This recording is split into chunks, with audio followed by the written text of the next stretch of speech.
the entire idea of what it takes to build software, there's a complete paradigm shift that's happening. I think this is all literally over the last 6 weeks. Things have changed here in a way that like people do not understand. I think it's the equivalent of the ChatGPT moment.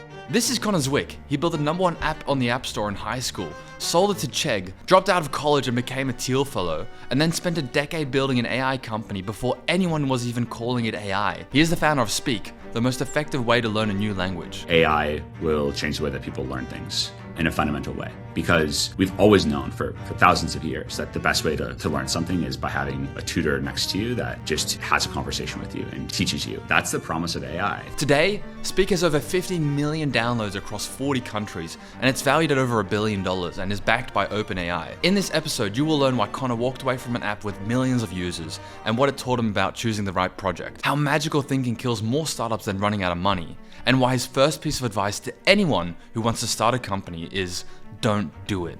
Every day I wake up and thinking about the product. I have developed a mild case of insomnia because I can't stop thinking about the product when I go to sleep. That is how much I care about the core thing that we're building.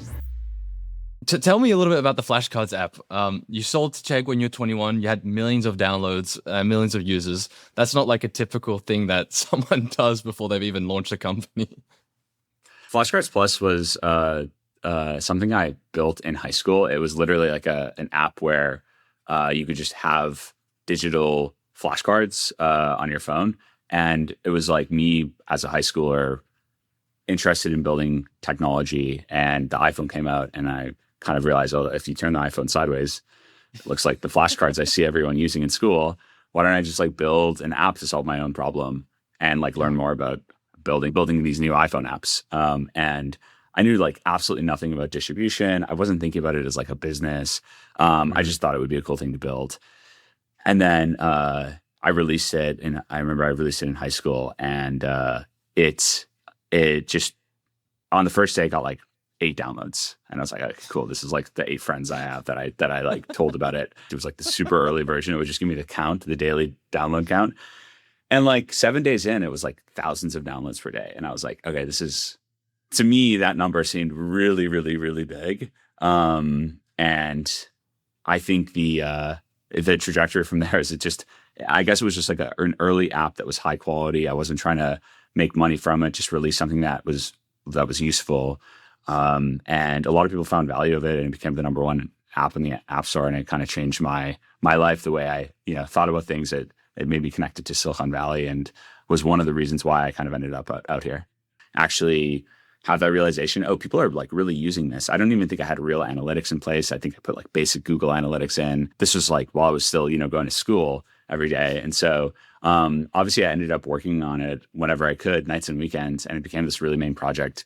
And I had built a lot of things in the past. It wasn't my first like venture. In high school, I'd started blogging and professionally blogging for like educational material for learning how to code. And I built a lot of like websites for people in like my local area and made money doing that. So I'd made money on the internet before, but the scale of this was just like extraordinary. And I started getting VCs reaching out to me, wanting me to fly out to San Francisco. And I'd gotten job offers on the internet before too. Someone tried to move me to Australia to become like a full-time tech blogger for a website called Tuts Plus back in the day.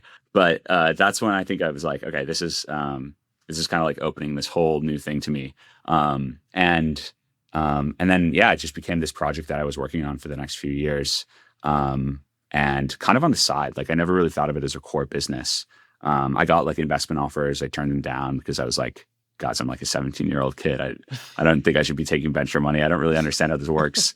And then eventually, that's when it was, I sold it to Chegg, and kind of moved on.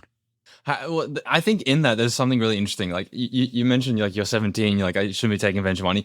If I'm 17 and someone's offering me money for this side project thing, like I'm probably too stupid to take it. Like, how do you think about project selection? Because you also spend a lot of time afterwards, I think, thinking really carefully before starting Speak. And talk to me about the post selling it to Chegg and what was that experience like, and also just about project selection in general. I think that's probably one of the biggest levers people can pull in terms of their success and happiness and just satisfaction that I don't think gets investigated enough. And it sounds like you went through a bunch of iterations. So yeah. I think that's such an important question, especially as someone is thinking about starting a company. My general advice when friends ping me and they're like, "Hey, I want to start a company. I'd love to get advice." My first thing I say is, "Don't do it," and like let me just talk you out of it. And then if after I give you all of the reasons why you should not start a company, you still want to start a company, that's a good sign. But I think the maybe the two things I learned with Flashcards Plus was what product market fit felt like. And then two, the importance of working on the right thing, because I had product market fit with flashcards. And at the same time, it wasn't something that I wanted to spend my life on or dedicate my life to. And so there's this interesting thing that happened where I had this like incredibly successful thing. Millions of people were using it. And I wasn't motivated to work on it full time. And I would just like update it. And every once in a while when I was feeling inspired, despite the numbers becoming really big, and it was this really weird dynamic where I was actually thinking about starting other companies while this other thing was making a ton of money and had a ton of traction over here. I remember I was talking to Paul Graham once because we got into YC for another thing. And he was like, "Why don't you work on this thing? This thing isn't working. Why are you working on that? Like, why don't you work on this thing that has millions of users?" And I think that the part of this might have just been the hubris of being really young and thinking I knew better. But ultimately, I think picking something that you will feel really motivated to spend all of your time thinking about for years, even when it gets insanely hard, is probably like the most important thing. I see of all of my friends or people that I've invested in who have started companies, the biggest thing that I see is that when you hit the trough of sorrow and you raise a round early on, it's amazing, it's super exciting, and then you maybe hire a few people, and then it's like 18 months in, 2 years in, and like it's still not really working. And that's when the disillusionment comes in. That's when the kind of existential dread creeps in, this like weird like psychological torture almost. And that's when I see people give up. And I think that could be so avoided if you just have like fundamentally some reasons to doing this that drive you to do it until forever, basically. And I think that's like a super important thing. So I can talk more about what the actual ways that I would think about problem selection are, but I think it is a really important thing. Yeah, I mean, I'd love to hear that, and I think it actually pairs really nicely into. I mean, the company's literally called Speak. I think you mentioned that you were blogging and trying to educate people early on, so it's like a really nice through line in terms of finding something that's really mission driven. I obviously talked to a bunch of people who work at Speak in preparation for this, and I think there's lots of companies that say they're mission driven. I don't think there's a lot that actually like are, and I think Speak is one of the exceptions. When you talk to everyone, there's a really personal side of why they join and why they're working there. So yeah, talk to me about your process in choosing a project, and then also talk to me about the ideas you guys had pre-Speak while you're in college, because I think there's a couple of interesting insights there as well. A lot of different things that we were considering working on, but I think with Speak, the mission is that we want to completely reinvent the way people learn, starting with language. And the entire kind of thesis that underpins that vision or that mission is that AI will change the way that people learn things in a fundamental way. Because we've always known for thousands of years that the best way to learn something is by having a tutor next to you that just has a conversation with you and teaches you. And that's the way humans learn the best. They just learn by doing with like an expert next to them that's like kind of guiding and helping them. And that's the promise of AI. I think now in 2026, it's pretty obvious to everyone that is the way the world hopefully will work. But it was not obvious 10 years ago when we started the company. And I think really like we started Speak because we had this this like conviction around what was possible after going really deep in the technology back then, which no one called AI back then. They just called it deep learning, and becoming completely convinced that this was going to be possible over the next decade, and it would be one of the coolest things to build. We spent about 18 months just doing deep learning research. We snuck into Stanford and Berkeley courses, and we tried to just replicate all the papers we were reading back then. And along the way, we started, thinking about, could we build an interesting product off of this? Would this be something impactful for the world? Would it be fun to build? And I think what ultimately stuck with us for this idea was just the idea that there were like literally billions of people out there trying to learn other languages. It was like the ultimate human connection skill. And it was so poorly served.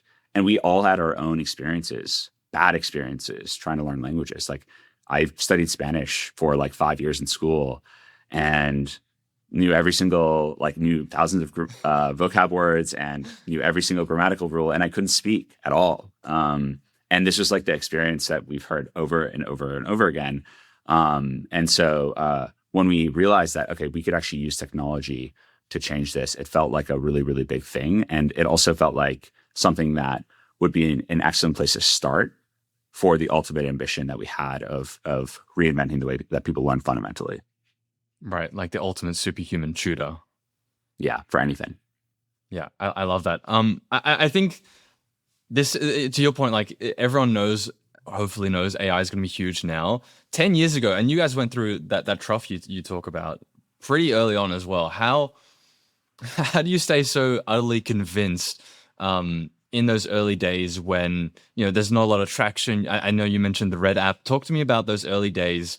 You've got this great insight. You drop out to do the Teal Fellowship as well. Was that while you were exploring the idea or when you already sort of landed on Speak? I'm curious as well. But yeah, talk to me about that trough.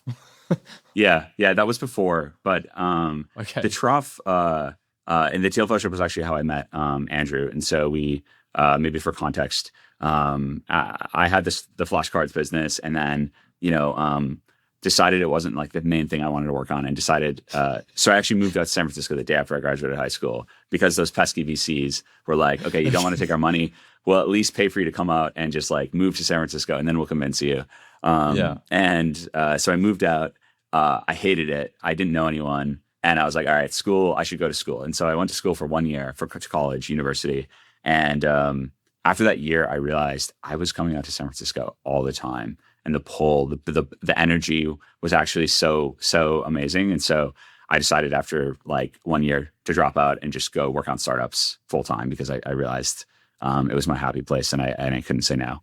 And so that's when I did the Teal Fellowship, which was early days of the Teal Fellowship back in the day. First couple of second years. class. Yeah. And then worked on a few different companies and ideas, and then ultimately got super interested in deep learning, as partially because I saw other people that were deep learning researchers. Chris Olah, who's one of the co-founders of Anthropic, was in my Teal Fellowship class, and he was probably one of the first people I learned about machine learning from back then. And it was like a super impactful thing that then set us up to eventually start Speak. Yeah, I love it. I was, as preparing for this, I was also just looking at the Teal Fellowship. And by the way, they have a beautiful website, but one of the quotes that's on there is from Plato, and it says, "Knowledge that is acquired under compulsion obtains no hold in the mind."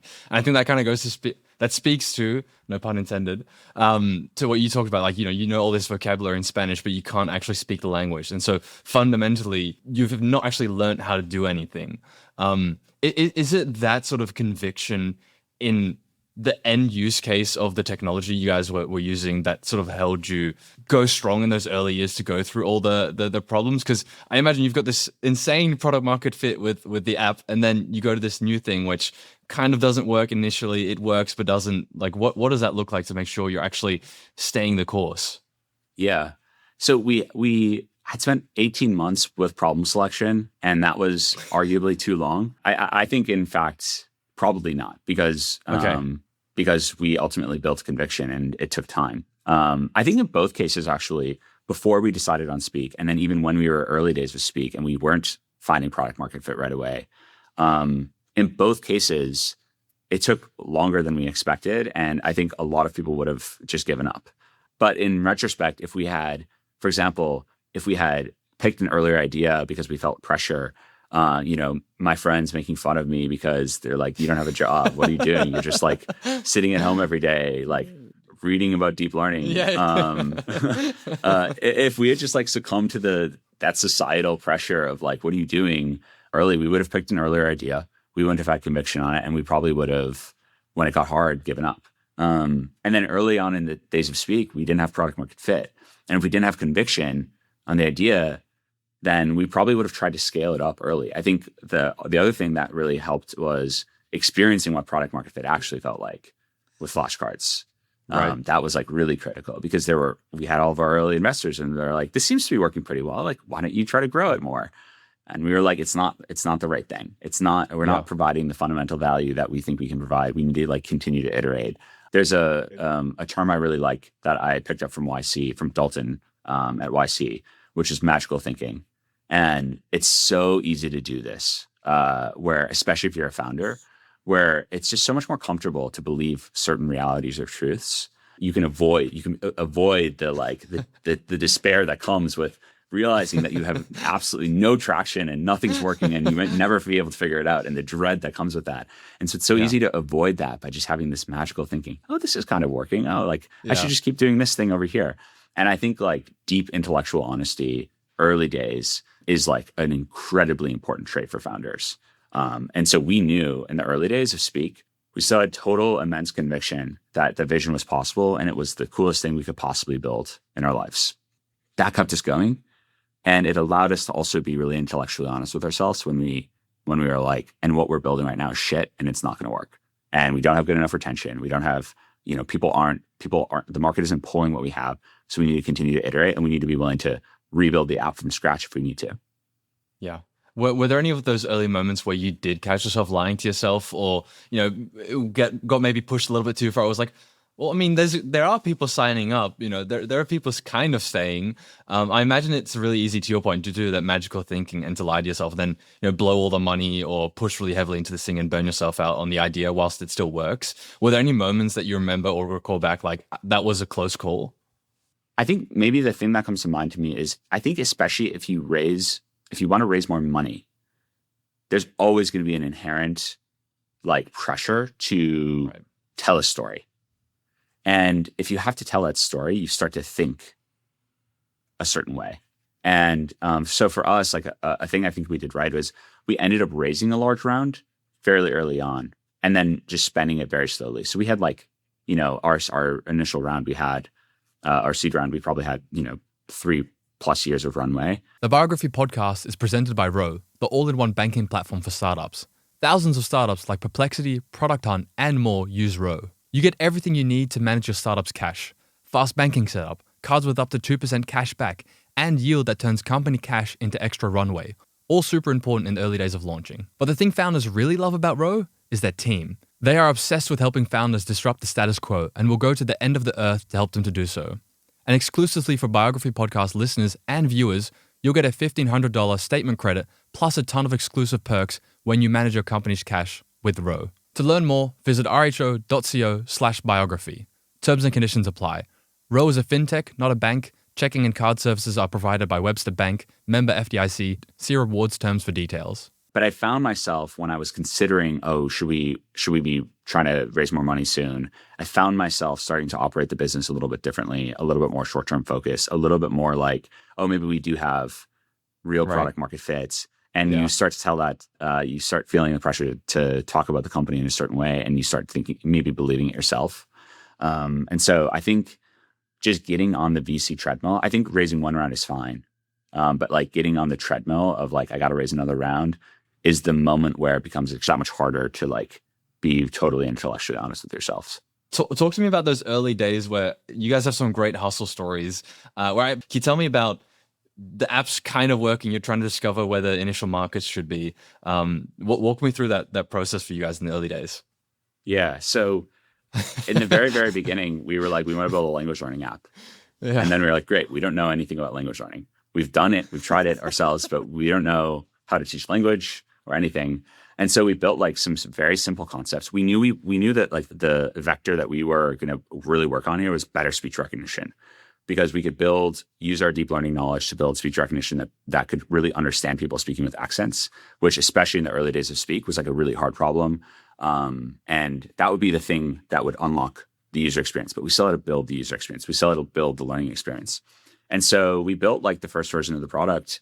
And I remember I literally had a friend who was dating an au pair in like East Bay in San Francisco. And I was like, okay, this person is trying to learn English right now. And I was like, great, can you introduce me to all of your au pair friends? And I did like a early user testing session where it was just me and like 10 au pairs in a cafe. And I was just like learning all of their problems. And it was all very different. And it was totally different than what the product was that we had built. Eventually, what we realized is we need to, this is again a classic PG advice, but we need to go focus in on a smaller like target group of users and like build something that they love.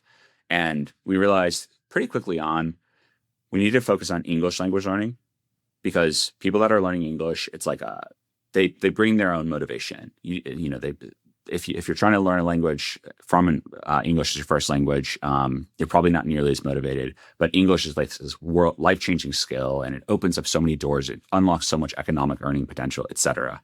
And so we realized pretty early on that was going to be the thing. But then, you know, obviously there are 100 countries around the world where they're trying to learn English.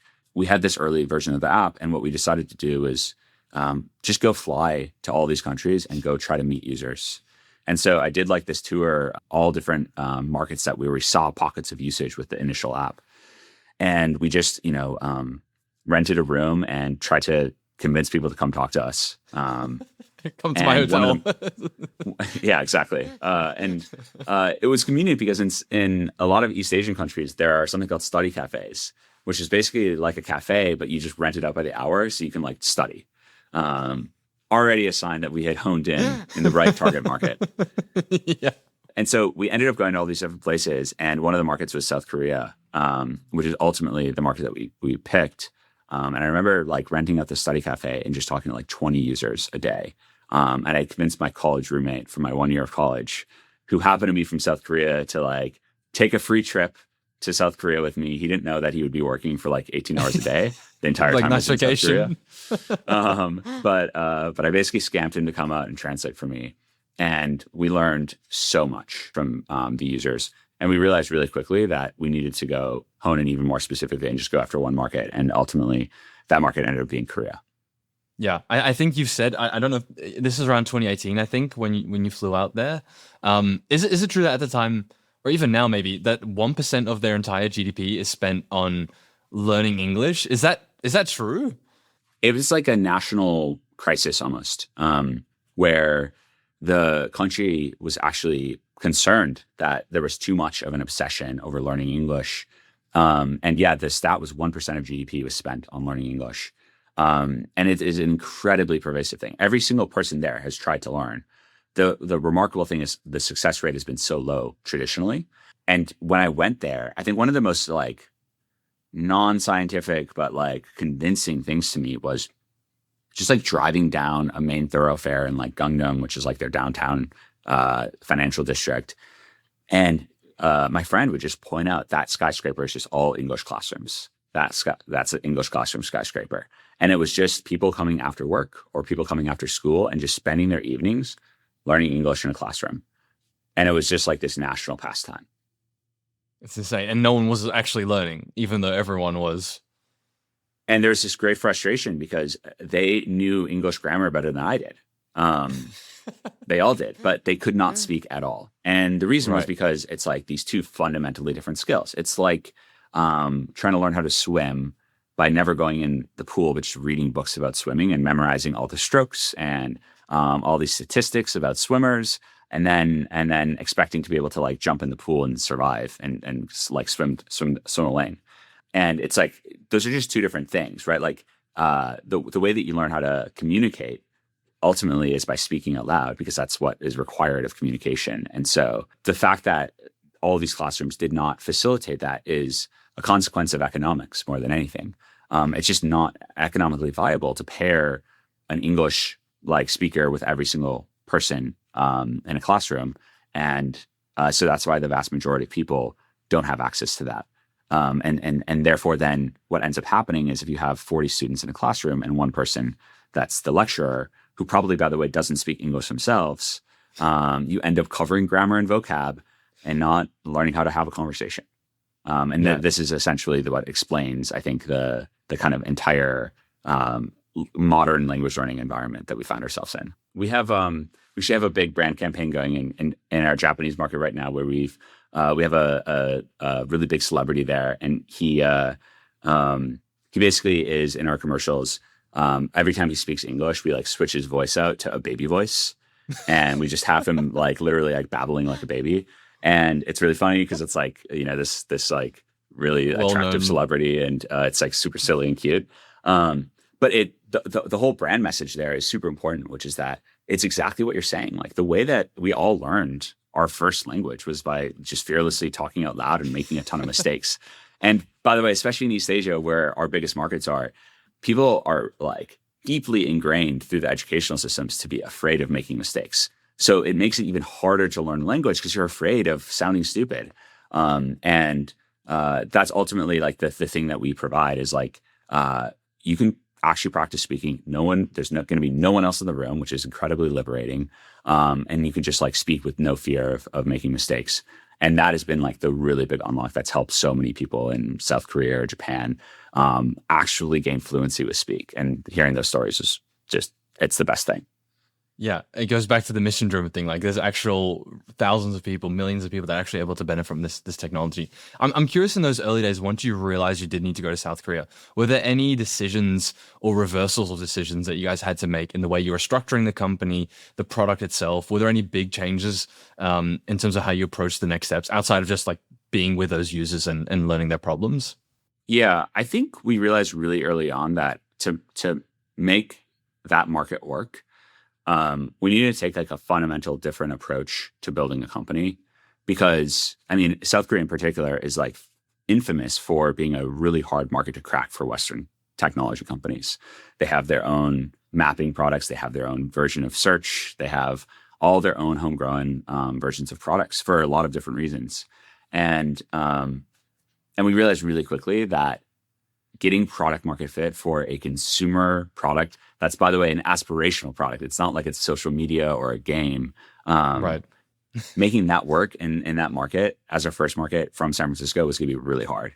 And so in some ways we were like deciding to just like crank up the difficulty even higher of a startup, which is also like a ridiculous thing to do in retrospect. But one of the things we learned very quickly is I think it forces really good habits, especially around product building and truth seeking. Like we just needed to be really honest with ourselves about what was working, what was not, and talking to our users, even though that was hard to do. And a big part of that was like making sure we built a local team. It's so much easier. I think so many companies want to do international expansion, and the way they do it is they say, well, we're going to like try to do it from here, and maybe we'll hire some local people eventually. But if you're serious about it, that's like the completely wrong approach, because it will never work as well as what's working in your main markets. And so for us, it was just like deeply investing in having a very local approach. And that's like a fundamental value of Speak up until to this day. Yeah. What does that look like in terms of the functions that are there, the team people, the people who are there full time, who come and go? Is there a difference in what type of roles like has to be boots on the ground, or how did you look at it? Because I imagine a lot of decisions you made then, you kind of have to pull through to today. What was the thought process like there, and what conversations did you guys have initially?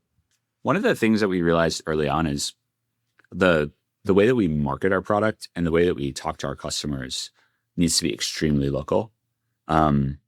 This is something that I think really matters to consumers, and the pain points are unique to every single market. We have slightly different positioning in every single country, and it's harder to do that. But I think it's the correct way to make it work. I think that the product itself, we still believe that we should be primarily in San Francisco, and that was where we would want to build for the long run. And we didn't believe that we could have like a separate product team or a separate engineering team in each of our local markets. But what it did mean is that we had to constantly be talking to users. We needed to fly there often whenever we felt like we needed to just go have a bunch of conversations with users and things like that. Even to this day, we have a fairly in-office culture. Most of our teams are in person in offices, but we have, despite our size, offices in all of our major markets in East Asia, where all of our go-to-market functions, customer success, et cetera, are all local. Right, because they have to be. Yeah, exactly. So that's interesting. Can you walk me through those next couple of years then? So you make the decision to go to South Korea, which again, I think even a ballsy decision then, because it's, to your point, it's like you've already been going at this for a while. It sounds like it's going to be even harder in that case. you do end up by 2022 becoming the number one education app in South Korea. So like you guys have great success eventually. What did those years look like? Was it a linear change in terms of adoption rate and conversion rates and people staying on the app, or were there any big sort of jumps in momentum that happened during that time? I think there were, but it was slow going. And I think part of it was like we would have progressions on the technology front, but it would, you would have one level up in terms of our speech ability to do speech recognition or pronunciation feedback or something like that. And then that kind of unlocked the next level of product experience, or we'd unlock new distribution strategies, et cetera. But we were in South Korea as the only market for, probably 3-4 years. And it was kind of a continuous, again, I go back to this idea of like, as a founder, you don't realize how much it requires you to be so contrarian in so many different ways in terms of like really swimming against the grain and doing things that feel crazy in the moment and seem crazy. And I think that period was absolutely, I look back and think about it as a period where it felt like that, right? It's like now my friends are continuing to do interesting things. And if they have a company, it's doing really well already, or, they have a successful career in XYZ, and things are going really well. And we're still working on this random South Korea language learning app when no one cared about language learning. This is before Duolingo became, the hot public company. And no one cared about AI. No one thought about it. And why were you in South Korea again? What's this whole thing you're doing in Korea? You're Why are you running getting like on Skype at midnight? Yeah, Yeah. exactly. Yeah. And so I think that was like the biggest thing that we were constantly fighting. How do we continue to recruit and build a great team and convince people to join us? And how do we like basically just continue to stay focused on the long-term vision? But it was really just like continuing to block and tackle of pushing the product forward and forward and forward. And over time, it started to look less and less crazy.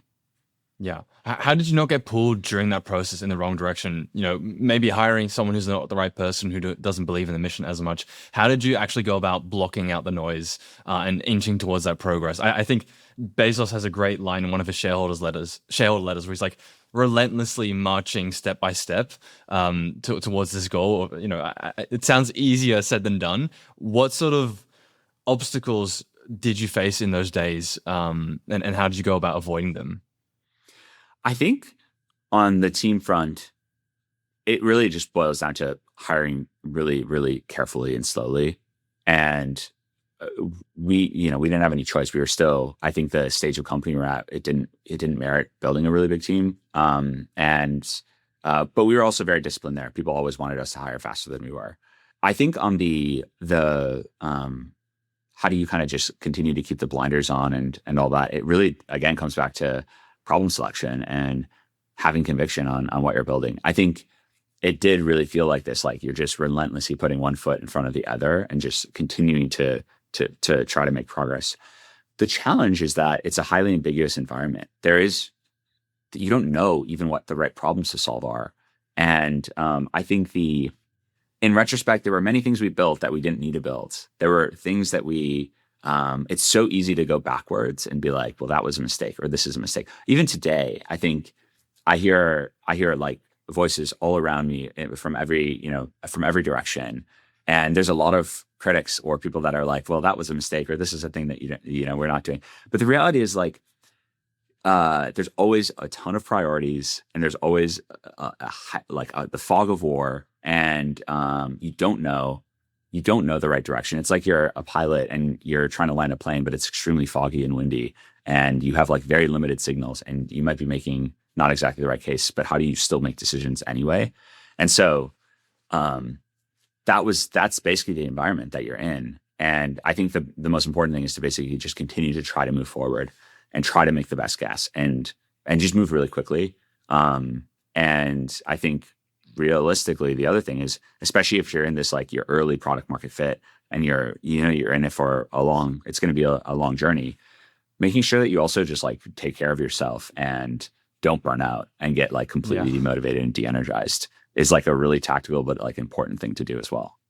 Is that one of the mistakes you see startups make most often? Whether it's like co-founder splits where one of them gets demotivated, or maybe a lack of aggression. Aggression might be the wrong word, but a lack of speed and just marching down the wrong path, but not going down it quickly so that they can figure it out. It's the wrong path. Like, what are some of those commonalities you see in startups that fail at that Yeah. stage?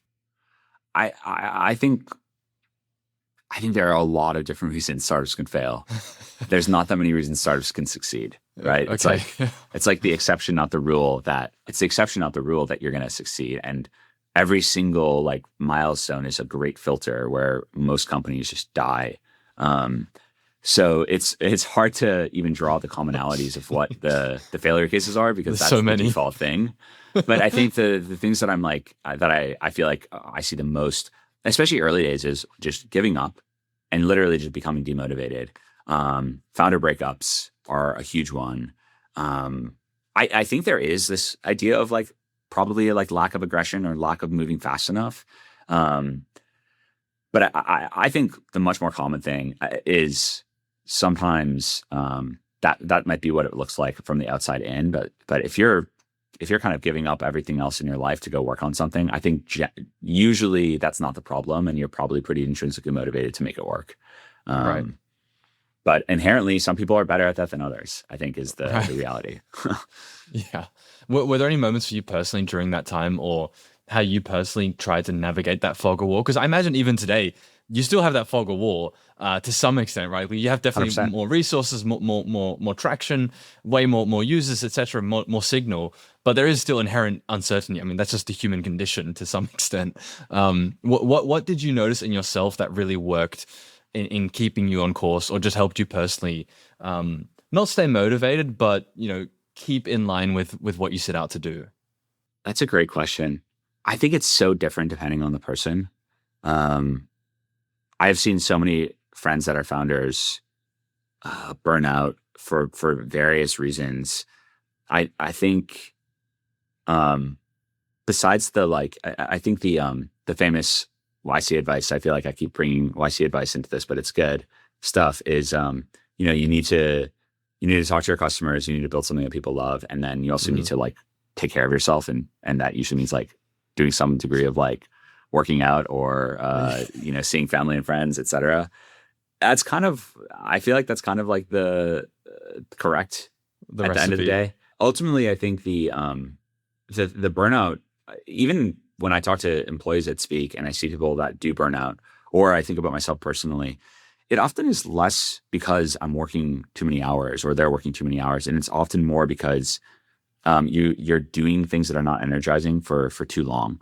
I think it's really important to audit your your calendar and think about the things that are giving you energy and what is taking it away. And I don't think it's realistic for someone to work on a startup where all of the things that you're doing that are required to make the startup work day in, day out are exhausting, and there's nothing that's giving you energy.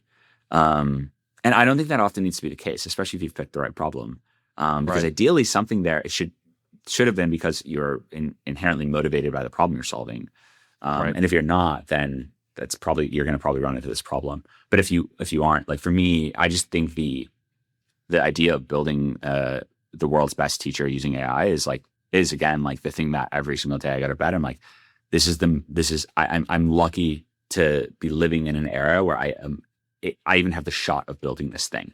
And that is, I think, ultimately the thing that drives me every day. Like still to this day, every day I wake up and I am thinking about the product. Like I have developed a mild case of insomnia because I can't stop thinking about the product when I go to sleep.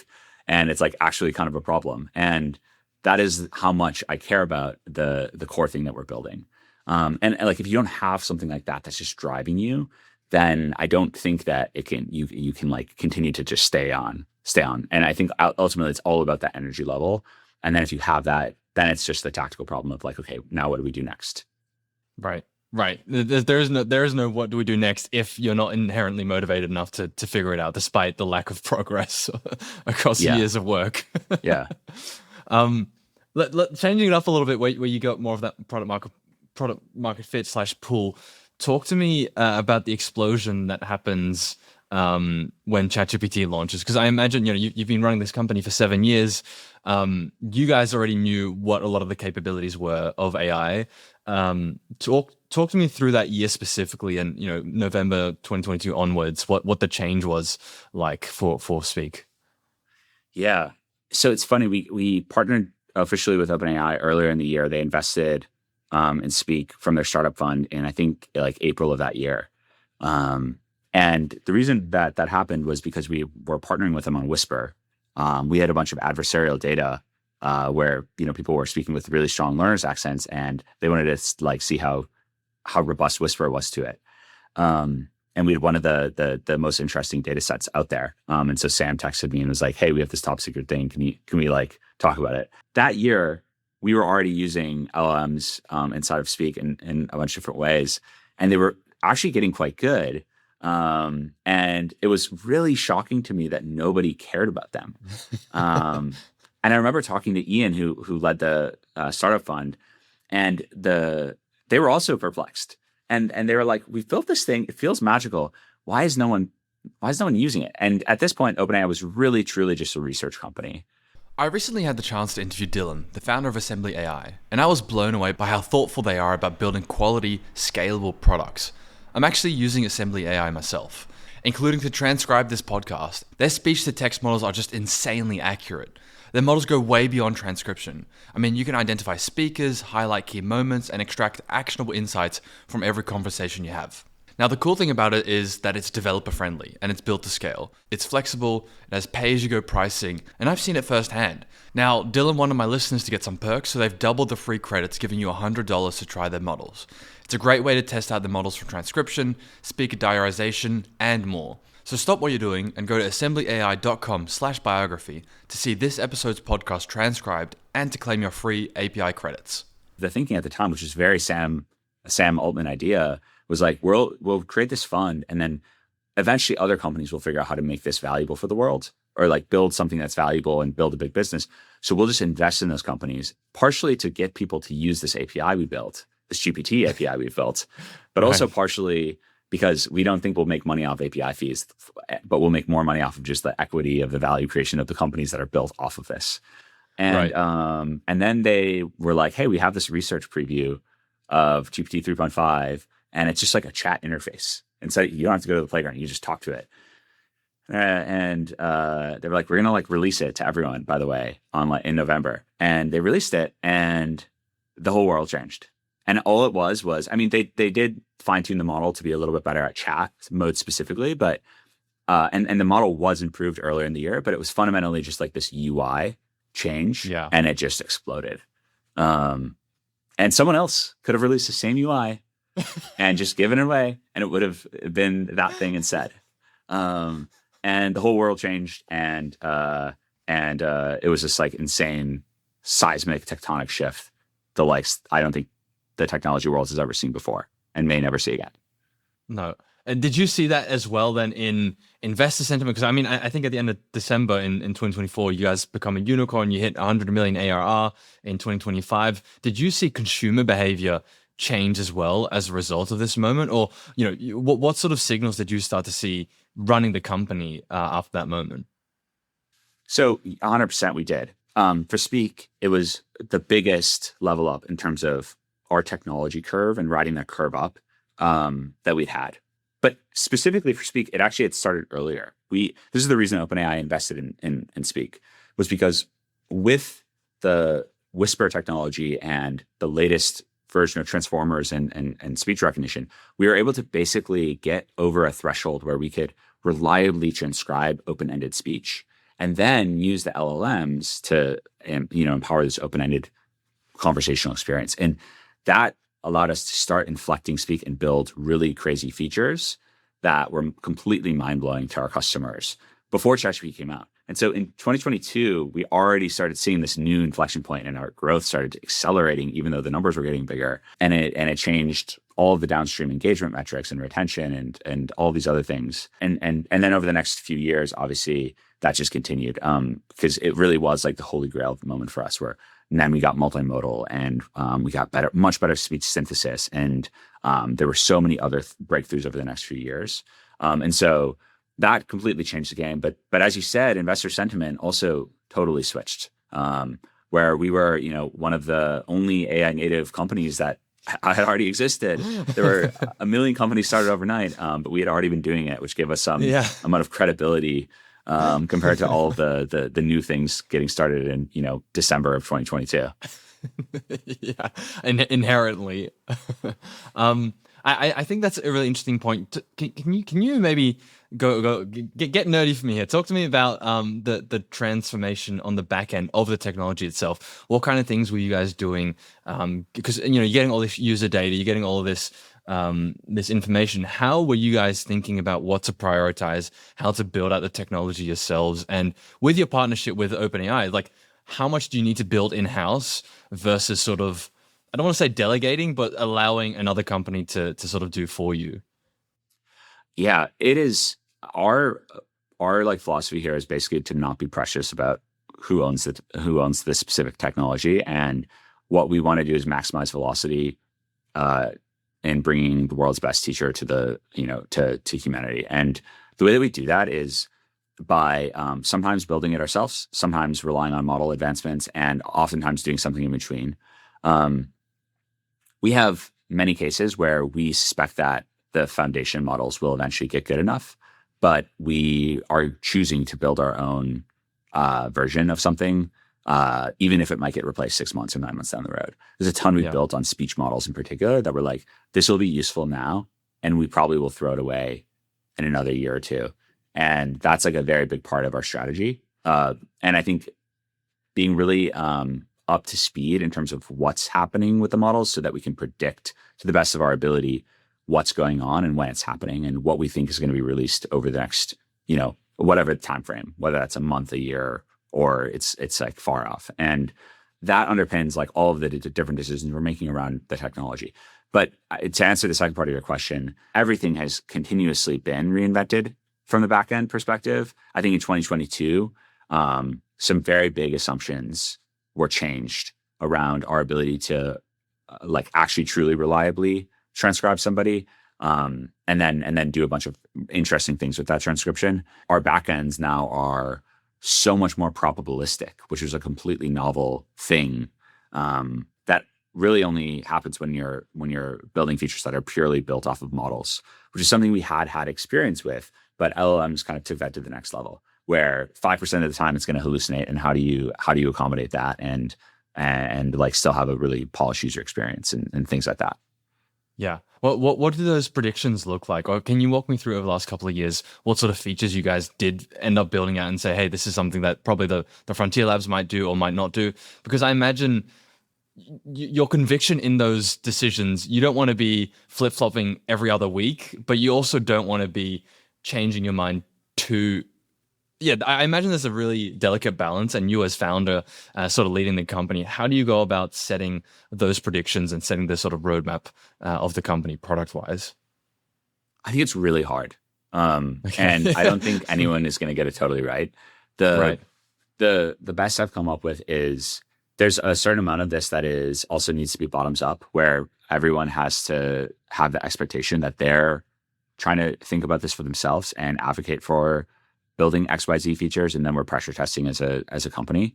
I think some specific versions of this, we found that the models were like really bad at multilingual support 2 years ago. And so do we wait for the models to get better at that? Do we fine tune it ourselves? And it ended up being that we spent a bunch of time up front building a lot of fine tuning to make it better at different languages, knowing full well that was on the roadmap. And that the model companies were gonna tackle that at some point in the next year. Another example is the ability to provide high quality feedback and corrections to users that were reliable. This is actually an ongoing thing where the models out of the box are actually quite bad at it. And so that was like an example of something that we thought we would kind of have an edge on for a long time. And so we built a fair amount of infrastructure to make sure that system was working well. And then it comes all down to data pipelines, getting really great data to then train and evaluate our fine-tuned models on, building like orchestrating like a little bit more complex pipelines where maybe you're doing multiple calls and chaining them and things like that. And so that's an example of something that has really paid off. And if we had just relied on, just the models off the shelf, we probably would still be, behind.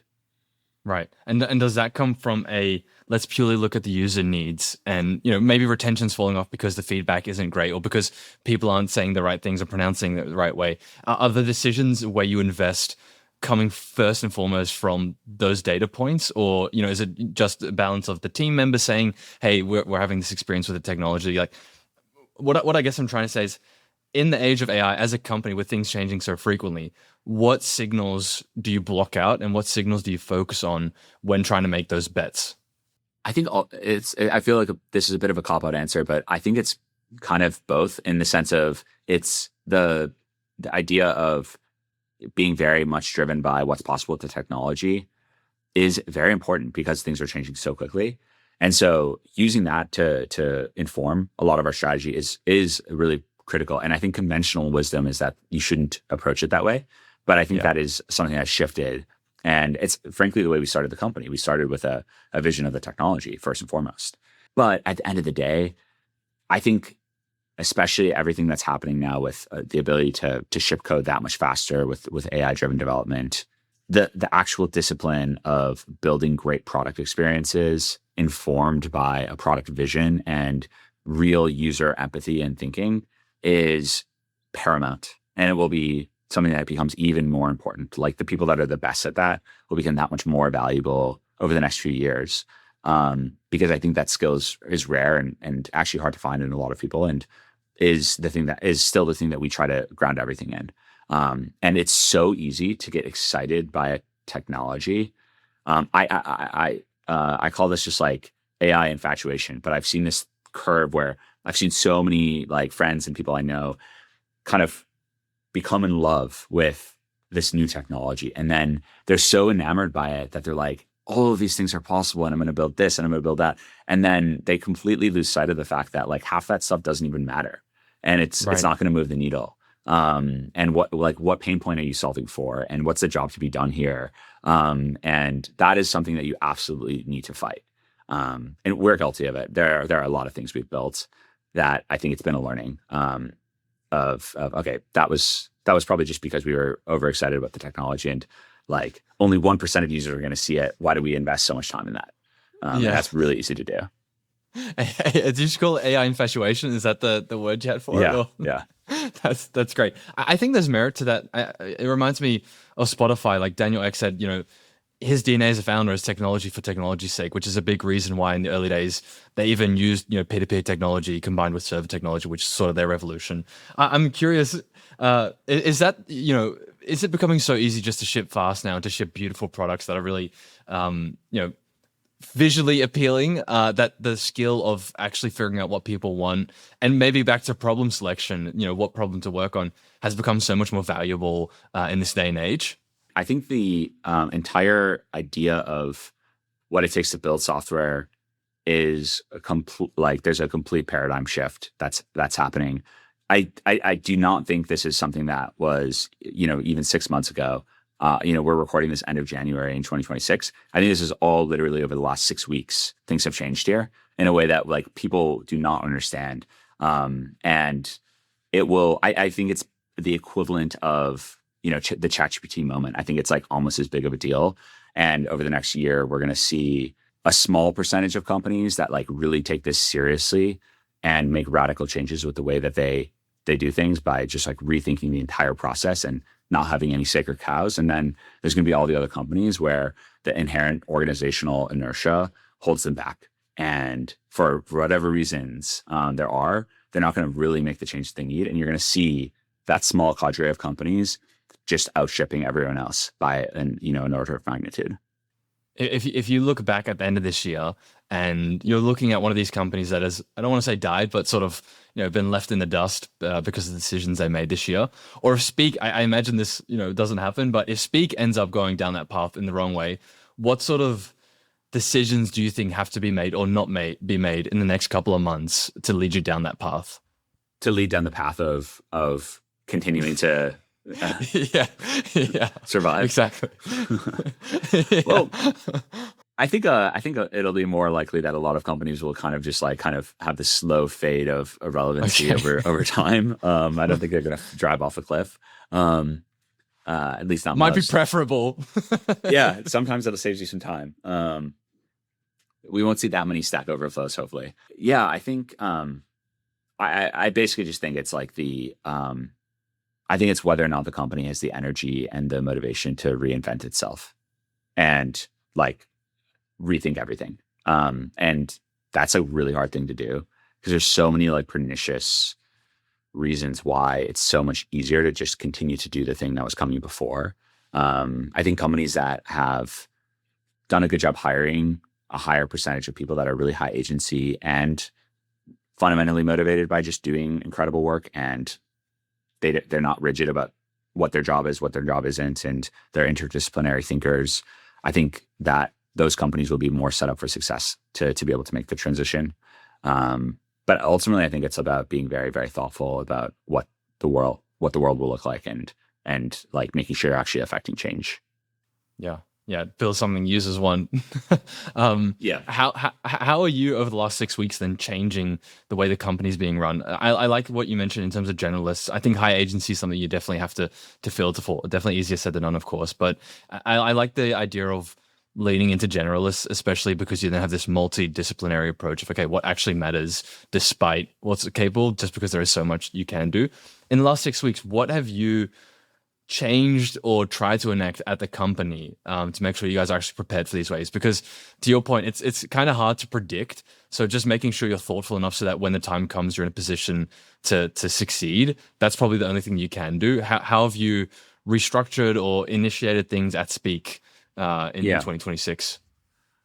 Well, an analogy that I've always liked before even this like most recent shift in what's possible is the idea of, any company is building a ship, and that's the main thing that you're trying to do. But to build a really great ship, you need to build a really strong shipyard. And that means investing in the right people, investing in the right infrastructure, investing in the right tooling, et cetera, and the way that you work. And I would say that in 2026, to extend that analogy, it's kind of like we are at like the moment where we now have like steam ships. And now that we have steam powered ships, the shipyard needs to look fundamentally different than it did before the steam powered ship. We need to have like dry docks, and we need to have like steel technologies, and we need to be doing all these additional things that did not exist for the prior generation of ships. And the people that like were continuing to build ships the old way became dinosaurs really quickly. And the people that fundamentally rethought the way of building ships were the ones that succeeded. This episode is brought to you by Beehive, the publishing platform built for modern newsletter businesses. If you want to start, grow, or monetize a newsletter, Beehive gives you everything in one place. Powerful writing tools, deep analytics, a referral program, and built-in ad network and sponsorship opportunities. I've actually had Tyler on the podcast, the founder of Beehive. And when you look at how he thinks about building a company, it's very clear why some of the fastest growing media companies and creators are turning to Beehive to run their newsletters and run their businesses. So if you've ever thought about starting a newsletter or want to take yours seriously, check out Beehive below. You can also go to mine in the description. That's essentially the analogy that I'm using internally here around how do we build product of the future, because the shipyard is fundamentally changing. And so I think even over the last 6 weeks, a big thing that I've started to do is just I'm using the tools myself. Like I think if I don't understand how to build and ship features using agentic coding, then I can't expect to be thoughtful about the way that I expect the rest of the company to change. And so it starts from that. Like I built there's a major feature that we wanted to ship for our enterprise customers that our sales team has been asking for quarters, but it would take like basically like an entire quarter to build and ship and release. And I built it in a weekend, and we shipped it to customers, and we demoed it, and we learned a ton of things just from like getting it out to users. And I think just like showing that as possible is a very big part of it. I think another big thing is just giving the teams the time and space to like actually the ability to like go reinvent their workflows.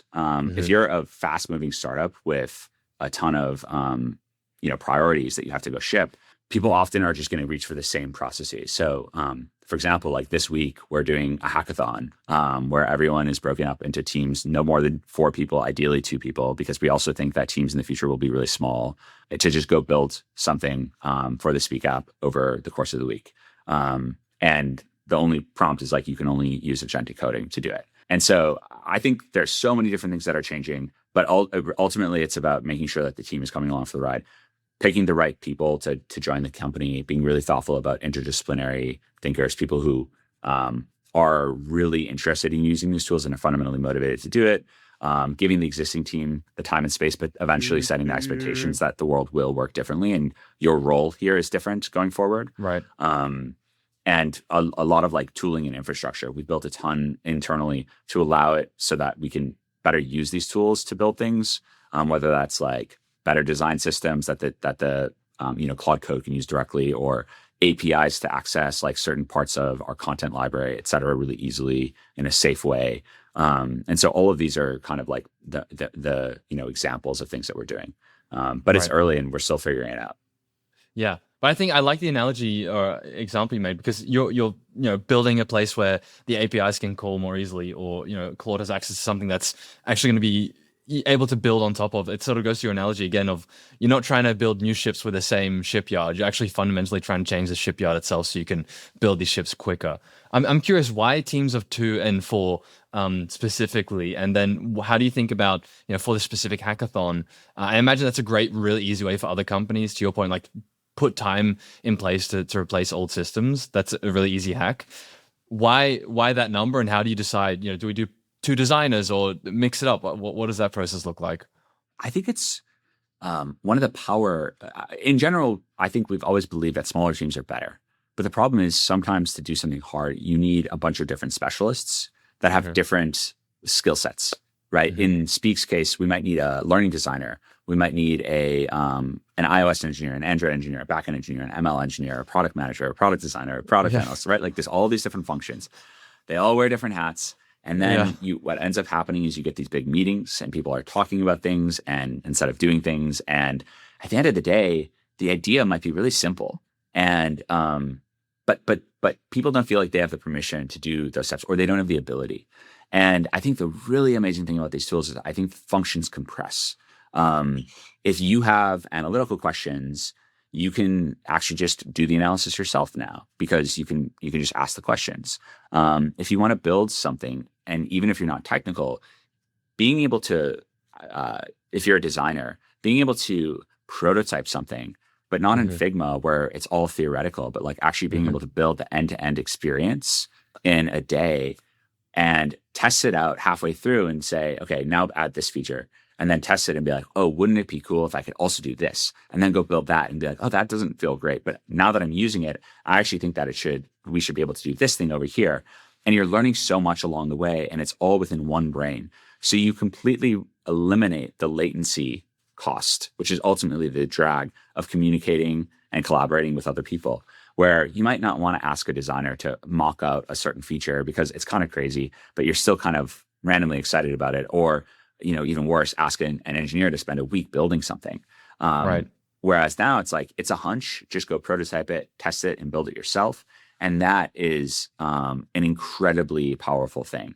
When I built the feature for our enterprise customers, I learned probably 2 or 3 things that I had zero expectation of learning, and were things that we'd been wondering about for a long time, but never had the ability to build because it would have taken like many months to build. It wasn't a perfect version, but it gave me this immediate feel of how it actually felt and validated things that would have been basically impossible to otherwise. We got it in front of customers a few days later, and then we learned a ton of unexpected things from them. And so I think just generally the ability to compress that entire process and keep it in less brains instead of more brains is like the accelerant. It's not even just the latency in terms of being able to actually put it into production or making a design. It's also the latency then in terms of getting it to a customer, getting feedback, seeing if it works or not. Are you seeing that meaningfully change the way you guys are shipping code and shipping product at Speak? Yeah, it's a fundamental shift. We're setting the expectation that we and this is not meant to be hyperbolic. I'm being very like deliberate in how I'm talking about it. But we want the average feature to ship it 2 to 3x faster this year. And there's so much of this like performative hype on X around AI productivity, and it drives me crazy. So I'm very deliberate about like when I'm saying a number. And I think realistically in 2025, we probably got like a 20% gain in productivity because it was like 80% tab complete and 20% agentic coding. And now I think in 2026, it'll be like 85, 90% agentic coding and like 10% tab complete. And I think when that happens, I think we can expect it to truly 2 to 3x the pace at which we're building features. But I would add that a big part of this isn't just a thing that we mapped out last week is the end-to-end workflow of shipping a feature is not just writing the code. It's the QA and the user testing at the end. It's it is like the actual design and mocking in the beginning. And so we also are being very thoughtful about wherever the bottlenecks are, what are the things that are opportunity areas? And we already have identified that the bottlenecks going forward are going to be things like code reviews, making sure we understand the code that's being generated and doing that at scale, being able to QA properly and like actually run all of our tests that we need to.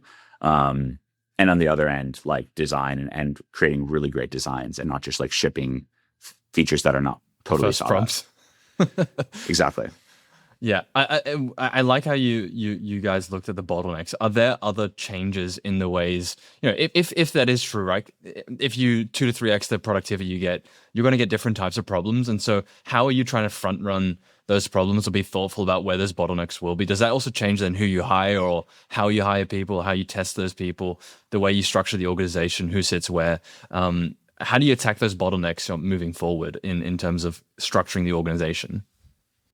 I think in general, we have a core belief that we need smaller teams and we need to empower these teams to be able to self-serve for most of those areas of the funnel. And so if right now to ship a feature, it requires 8 different functions, how do we get that down to 2 or 3 instead? And that doesn't mean that functions are going away, but it just means that maybe, for example, our product operations team, which runs our QA process right now, they need to focus on building like really excellent QA processes for everyone that anyone can go do themselves and make that self-serve model work really well. Right. And, same thing with when we're, there are many, many features that like really don't require an engineer to ship because they might just be, oh, we want to update this is a confusing flow and we want to just update the copy here on this screen. That should be something that we have the proper infrastructure in place that a designer can just go ship that. Our engineers themselves, like they shouldn't be spending their time writing very much code manually anymore. But then they're going to be spending way more time doing agentic coding. So how do we, doing code reviews. So how do we build much better workflows to make sure that they actually still do understand the code? Because in some ways it's like really easy to look at the code that these models are producing and be like, that seems pretty good. And then you miss that like there's like a fundamental abstraction that they like missed. And unless you're building it yourself, you wouldn't even realize it. And so it's all about, I think, for us, how do we do all that? And then bringing the right people in the building and setting expectations for the existing team is the most important thing of all. Right. That's awesome. It sounds like a sort of commonality in terms of the new changes then is a heavy emphasis on infrastructure, where I can imagine just because of the capabilities of these tools, and they'll obviously get better, you might want to ignore that and say, everyone go build whatever you want, do it all the time, have fun, like let's just ship. And actually being thoughtful about the infrastructure and the bottlenecks, is that really the core emphasis here? Is like, let's actually make sure there's an underlying platform. You've used the word self-serve a couple of times, which usually people only talk about in terms of customers, using a product, but I like that you're using it as a term internally to be able to access parts of the workflows. Would you say that's true, that there's such a big emphasis now on infrastructure and potentially even, again, maybe a bit hyperbolic, but if you don't do that in 2026 as a company, you're going to set yourself up to have so much debt in 2027 that you're just going to be too far behind? Or I think so. I think that's right. What we're seeing emerging as a trend within our company is basically the need to have like a dedicated AI platform team. And they just go around building the infrastructure needed to be really thoughtful about setting up the company for success for these things. And as a few concrete examples for what we want, having we have a dev version of our app right now where everything is dev data, not real user data, et cetera, and we can quickly ship features on it. But like having a version of that where we can really easily prototype out any features is a thing we're building. And like, for example, building natively requires an app build and a binary to be generated every time you want to test something. So, for example, do we replicate the entire experience on mobile web? We'll never ship it, and the UI isn't perfect, but like it allows us to test prototypes that much faster and send them to users or send them to people with links. And actually, it's so easy to build now that we should just have this like other mirror version of Speak that's just like a prototype on the web. Or an example of something that an engineer built ahead of our hackathon is it's really hard to get our entire dev environment set up on your local environment because there's like 9 different services that all talk to each other, and it's a bunch of debugging and like cloning repos and stuff to your computer. And so he built a 1-line command that you can write in terminal, and it will do all of it for you. And it's really reliable, and it just gets everything up and running. So anyone that's non-technical can just run this script and actually have everything running locally. And that all of a sudden now allows and empowers any team to go do pull requests and actually like submit things to be reviewed.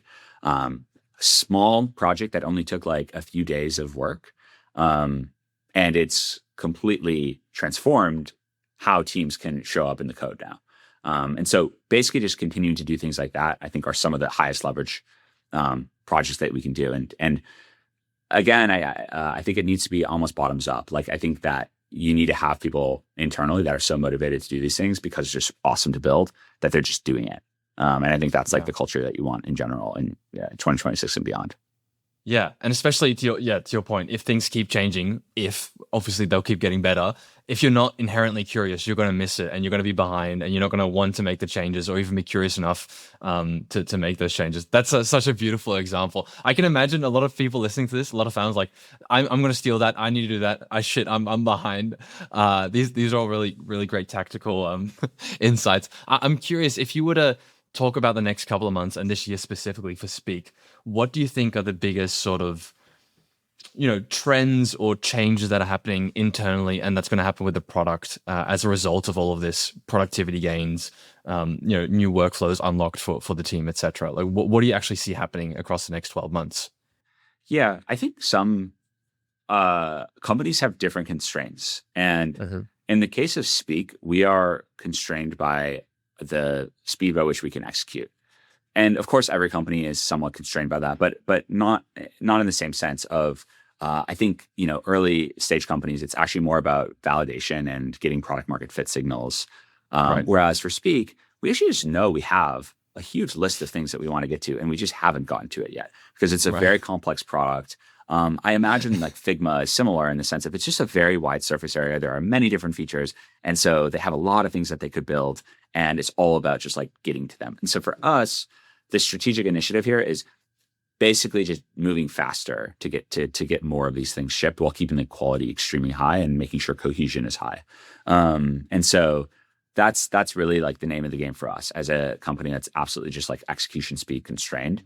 And so what that looks like in a year from now, I do think that we're beginning to really close the gap. I think the exciting thing about our space in particular is it doesn't feel like there's any capability gaps now from building a truly superhuman tutor. Insane. Like we've got all the ingredients.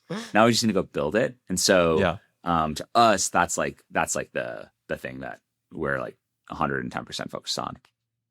That's insane. I mean, you say that so casually, but that is an insane thing to say. Like, that's awesome. That's the state of technology nowadays. And what we're building, I think, will be. I think like it doesn't require anything new. Like we can use the existing tools we have to get there. That's insane. I think that's incredibly exciting to hear for people and empowering as well. Just the fact that that's going to be the case. I think I talked to Winston, the founder of Harvey. He said much the same thing. He was like, look, these models are already very good. And it's actually about creating the systems around it and figuring out how do we best channel them for these end use cases. And to your earlier point, like this is probably, again, where having a good understanding of the user and the actual problem you're trying to solve matters more than ever when you can ship anything for everyone. You need to make sure actually make one thing for one person. Yeah, the reality of the world we live in is it's a messy, imperfect world, and people have a lot of weird preferences, and these models only work 95% of the time, and they do weird things every once in a while. And I think a few years ago, it was all about, don't build a thin wrap around these models, and the models are going to kind of subsume everything. And I think it's pretty clear that to build real value in the real world, there's just a tremendous amount of opportunity to build the application layer specifically.